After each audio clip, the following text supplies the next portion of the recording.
There are failures. Then there are catastrophes. Finally, towering above them all is Concord, a project with massive funding, big names behind it, and all the hype you could imagine, only to completely bomb on arrival.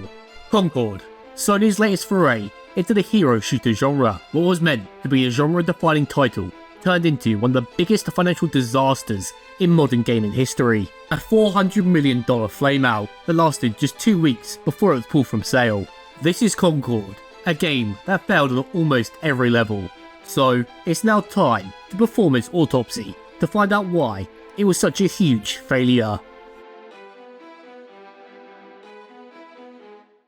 Let's start from the beginning. Concord was unveiled to the world on May 24th, 2023 with a teaser trailer. The teaser showed a spaceship flying through space, no gameplay or world building to be seen, and the only action on show was the jiggle physics on this burger.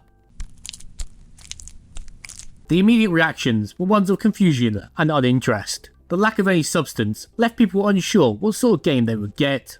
So fast forward a year later to May 30th. The cinematic and gameplay reveal trailers are out, one looking, honestly, graphically beautiful, and the other looked like the most generic hero shooter you've ever seen. While the cinematics were visually impressive, the dialogue felt disconnected. Written to be, as many people commented, like the quippy dialogue found in the Guardians of the Galaxy movies. Almost dying is the best way to learn how not to die. Besides, it worked, didn't it? We'll be taking this off your hands. What? This? Funny. How bad is it? You're still mad at me? I am developing a taste for destruction. Goodbye. Despite these early warning signs, the game officially launched on August 23rd. The numbers tell the story better than words could ever do. Concord had a peak of just 697 concurrent players on Steam during its launch weekend. For a game that's backed by Sony, that's a shockingly low turnout. But here's the kicker, there were more players active during the game's beta than the final version. Players tried it, saw what Concord had to offer, and decided they'd rather skip the full experience altogether. To make matters worse, reviews weren't kind either, with Metacritic scores sitting at 62 and 64 for the two platforms. And as for user reviews, the PC version of Concord is sitting at an all-time low of 0.6 out of 10. That's a lower rating than 2023's worst game of the year contender, Lord of the Rings Gollum. With all this in mind, how many copies did Concord sell across all platforms? Just 25,000. That's just under $1 million in total revenue. It was previously reported that this game cost over $100 million to make, but new recent insider sources pushed that cost up to a whopping $400 million. Some of the assumptions that I had made about the game were dead wrong, as far as how much it cost and how much Sony really lost on it. So the big thing that you really need to know here about this is that Concord cost about $400 million to make. Oh my God. When the game had already had $200 million spent on it and was basically in an alpha form in quarter one of 2023, from that point until the game launched, Sony spent another $200 million on it. Assuming this figure is accurate, and Colin Moriarty believes it to be, Firewalk Studios and Sony would have only made back 0.25% of their original investment. A huge $399 million loss. For Concord to have broken even, not even make a profit, they would have had to sell over 10 million copies of the game. It's a figure that isn't out of the realm of possibility. Concord's competitors, although free to play, reach these numbers of active players every month. The comparison of numbers is genuinely embarrassing.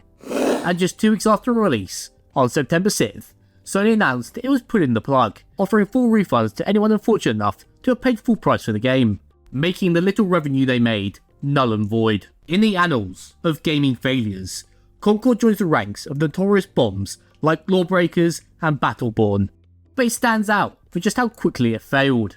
Lawbreakers took months to shut down, Concord barely lasted 2 weeks. Which makes me think of only one question.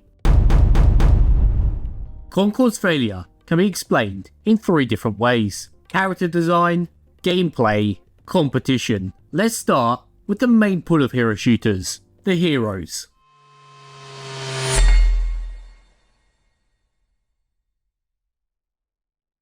Character design in a hero shooter is everything. It's what hooks players in, what makes them feel connected to the game. But in Concord, the heroes, if you can even call them that, didn't resonate with anyone. Some people blame the character's poor design on forcing diversity, equity and inclusion into the game, focusing on the pronoun section in the character bios as an example of this. But I think it's a lot simpler than that. The characters are just poorly designed. You should be able to take one look at a hero and immediately understand their role, their story, and why they're fun to play. Take Mercy from Overwatch as an example of character design. Her appearance immediately conveys her role. Her white outfit symbolises purity and goodness, while her halo and angelic wings clearly suggest her as a benevolent, healing figure. Winston, a strong ambitious gorilla at first outlook, but his glasses, smile, and calm vocal tone flips that assumption on his head. This is what good character design is.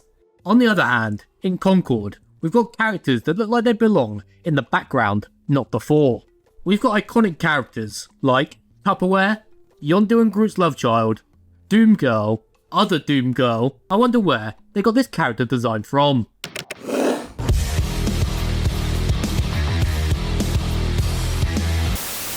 If we analyse Lennox, like we did with Mercy, does his look match his character's personality and gameplay style? The overall design concept for him is that of a space gunslinger. Imagine him being the main character of an old western. His outfit doesn't give off this vibe at all, a spacesuit with a life preserver over the top. The only western aesthetic here is the leather holsters. If we throw him into a lineup against other gunslingers from video games and movies, he stands out like a sore thumb. Compare him directly to another space cowboy in Cad Bane. Cad does everything right when it comes to modifying an established design idea, taking the cowboy duster look and adding blue skin, gauntlets, and breathing tubes makes you come to the conclusion that he's a space gunslinger. Even doing something as simple as changing Lennox's life preserver to a leather vest or adding a Stetson immediately adds some idea of who this character is. Instead of starting from a basic cowboy design and adding all tweaking features that would make him stand out, they instead stripped all the iconography away, just leaving a generic green alien holding a revolver. Saying that, according to Amanda Kiefer, a senior concept artist at Fireworks Studios, the problem wasn't with the artists, it was with the leadership at the company. In response to this tweet, kinda want to try to redesign one of the Concord characters, not to fix art or any pretentious bullshit, just as an experience to see if I can find where it went wrong in the designs. Also, it sounds like a fun thing to draw. I love GOTG looking stuff. I think they'd look great as background characters in a movie or something. They're just missing the hero part. She went on to say, I was going to DM you after seeing this, but this site makes me pay to do that. So, at the risk of getting dogpiled, I'm just going to say this here. A lot affected the art side of Concord, including design by committee, failure of some leadership to listen to the art team, etc. Actively shifting the blame to a faceless committee that seems to have sucked out the soul of this game's characters. Based on some concept art I found, I can see that being a possibility. The final design has lost the soul and vision the concept art had, losing the gold intestine-like tubing on the stomach, making the suit look bulkier and blobbier. We can't forget the tactical blue lipstick.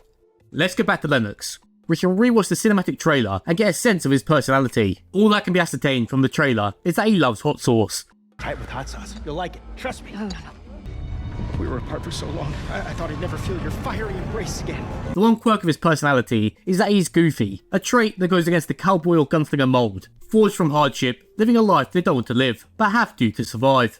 This is what all these characters in Concord have. Non-serious, marvelous dialogue where they're always quipping. Eating lunch, quip. No one moves. We'll be taking this off your hands. What? This? Funny. Killing the bad guys, quip. I am developing a taste for destruction. Goodbye. Hanging over a pit about to die, quip.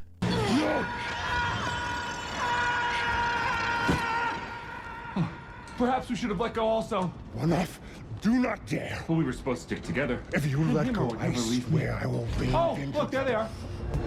Hi. The point is, when everyone is not taking the stakes seriously, then we, the audience, don't take them seriously either. There's no variety shown to us in the cinematic. They're all the same personality, shoved into 16 different hero skins. Out of the 16 characters, the only design that resonates with me is One Off, just because he reminds me of the screen containers from Monsters Inc. The other designs are overcomplicated, with an aesthetic that felt more like a jumble of ideas rather than cohesive iconic characters. There's no personality, no charm, none of them stand out, none became instantly recognisable. In a game where players are supposed to rally behind their favourite characters, Concord's cast was a failure from the ground up.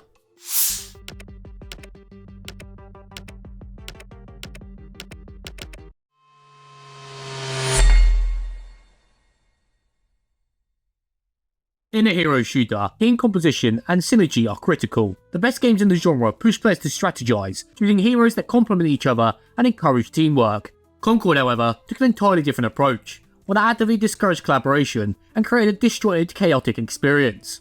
The game's central mechanic was supposed to revolve around assembling the best crew, with each hero providing a unique buff that could change the flow of the match. On the surface, this sounds like it added a layer of tactical depth, but here's where the problem begins. The buffs are only applied to your character, not your team. The idea was that you would start with one hero, gain their buff, then switch to the hero you actually wanted to play, then carry that bonus into combat. Each hero offered a specific bonus. The Ranger class gave you improved weapon recoil, Warden offered longer weapon range, Haunt improved your mobility, Reacher decreased dodge cooldowns, Anchor increased healing received, and Tactician provided faster reload speed. The best way to play Concord was to start as a hero that gave you the buff you wanted, then switch to your main character to carry that bonus into battle. For example, you start off as a Haunt hero like Baz for the increased mobility, then switch to an Anchor hero like One-Off to make his weakness of being slow to the objective a moot point.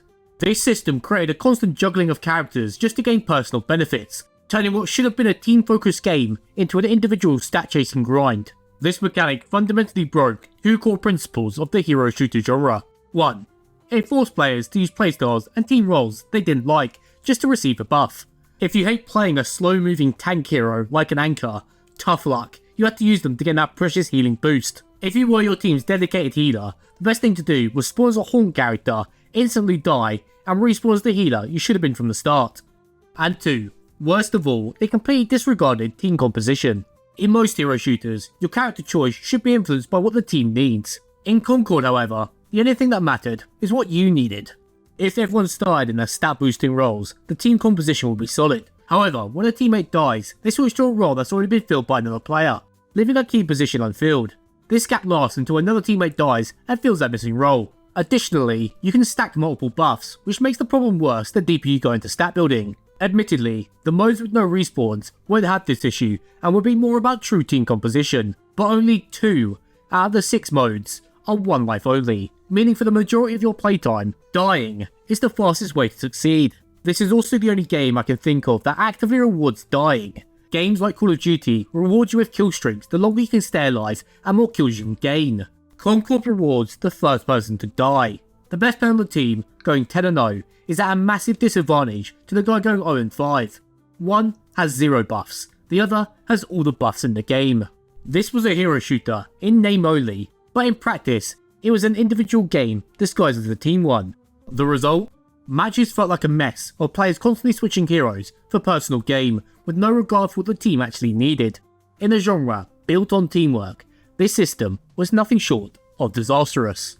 And that brings us to the heart of the issue, the market itself.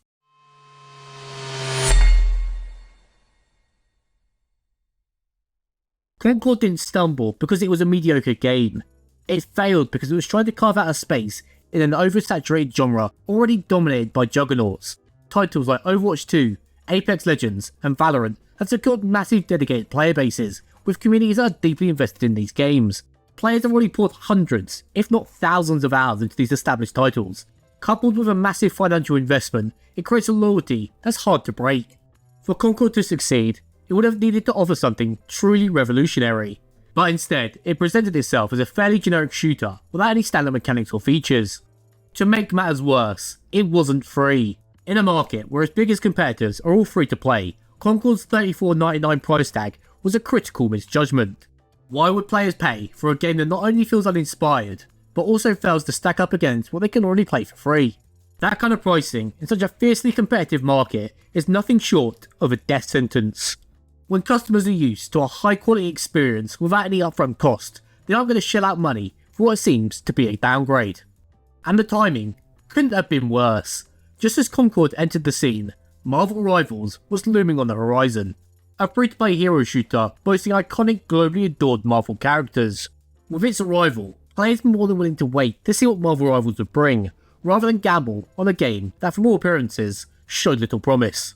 If the story of Concord wasn't already bleak enough, a developer who worked on the game put out a tweet saying how proud they were with the game and looking forward to its release.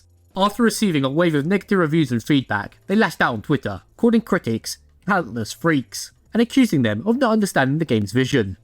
It's not unusual for developers to feel defensive about their work, especially when it comes under fire. But in the case of Concord, this outburst was the final straw for many players. It felt like a complete disconnect from the reality of why the game had failed. Instead of addressing player concerns or acknowledging any shortcomings, the developer meltdown only added fuel to the fire. The future of Concord is uncertain. Being taken offline to explore options leads me to believe that the game could potentially go to a free-to-play model, much like its competitors. But would that decision come too late? As stated previously, Marvel Rivals is soon on the horizon, and that has the potential to be one of the biggest hero shooters on launch. If that game is successful, Concord's 8-year development cycle would have been for nothing. A comeback from these sorts of low sales and reviews isn't unheard of. The biggest case of this is Fortnite. Starting off as a paid-based survival game where you defend against hordes of monsters, it then pivoted into its world-famous free-to-play battle royale. Whilst I don't believe Concord will have such an explosive comeback as Fortnite did, it wouldn't be impossible. Possible? Yes. Probable? Definitely not. The one potential silver lining is that Concord is still scheduled to appear in the series Secret Level, an anthology series by the same studio that did Love, Death and Robots. This gaming anthology features each episode set in a different gaming universe, showcasing a range of franchises like Pac-Man, Mega Man, Splunky, and of course, Concord. If the show manages to make Concord's world feel like something we've all overlooked, it could spark a resurgence for the franchise. Possible? Yes. Probable? Definitely not. Concord stands as a cautionary tale for the gaming industry. It's a reminder that no amount of funding or big name backing can make up for a lack of creativity, market awareness, and solid game design. In an age where players are spoiled for choice, mediocrity simply is not an option. And for Concord, that lesson came at a staggering $400 million.